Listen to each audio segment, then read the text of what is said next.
Welcome to your source for research, innovation, news, insights, and commentary. This is your Research Business Daily Report, where we're sponsored by Nuance from Decision Analyst. It's the new multi-language verbatim coding service that helps companies quantify the meaning of open-ended answers to survey questions.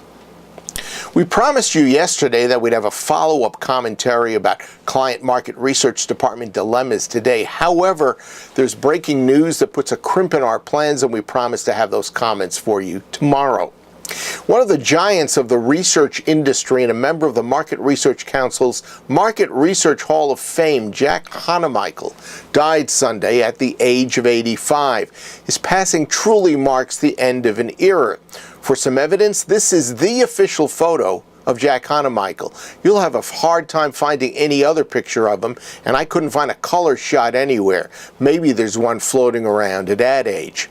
Jack was the first to put market research on marketers' and advertisers' radar screens, and he kept raising its specter. Research in the 1950s and for quite a while thereafter was not a function that existed widely or strongly in many businesses. But Jack's persistence in reminding those businesses about research's necessary role stemmed from his love of research and journalism. He founded Inside Research in 1990 after a lengthy market research career that initially took him in 1957 to the Chicago Tribune, where he did panel research. Then he moved on to MRCA, Audits and Surveys, and Dun & Bradstreet. Jack launched the top 10 research firms, which expanded into the staple today known as the top 50. It's now in its 40th year. We began competing with Jack and Inside Research in 1995, and to his credit, Jack was always considerate and the consummate gentleman to us.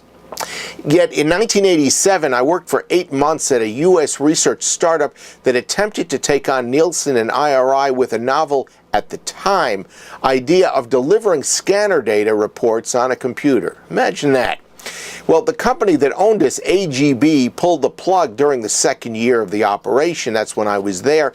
And I vividly remember our president being scared of what Jack, at the time a research columnist for Advertising Age, might write about us.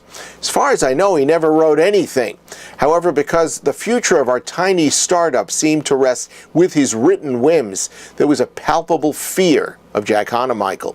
But at the same time, Jack was held in the highest esteem by the power brokers in our industry.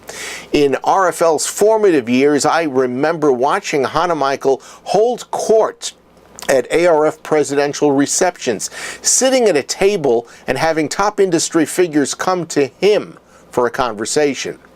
I also recall my one and only appearance alongside Jack. It took place at an AMA annual conference in about the year 2000. And during it, something of a debate started to develop. We'd been asked by the moderator about innovation in the industry. Jack took what I thought was a particularly stodgy old-line stance, insisting that innovation came from the large established research businesses. I remember him mentioning Arbitron in particular.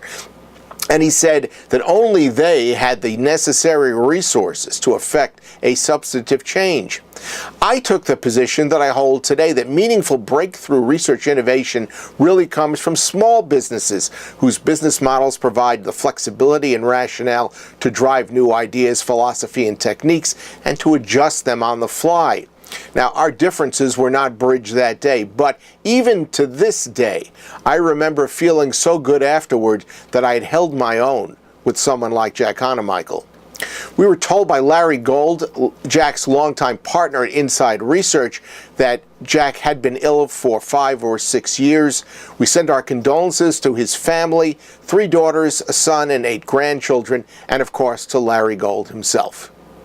That's your Research Business Daily Report, sponsored by Nuance from Digital Analyst, offering a multi-language verbatim coding service that helps companies quantify the meaning of open-ended answers. Find out about Nuance in the content box underneath today's video. There are 2 particular links that have been set up there to inform you about Nuance. Have a great research day, and we'll see you tomorrow with that commentary.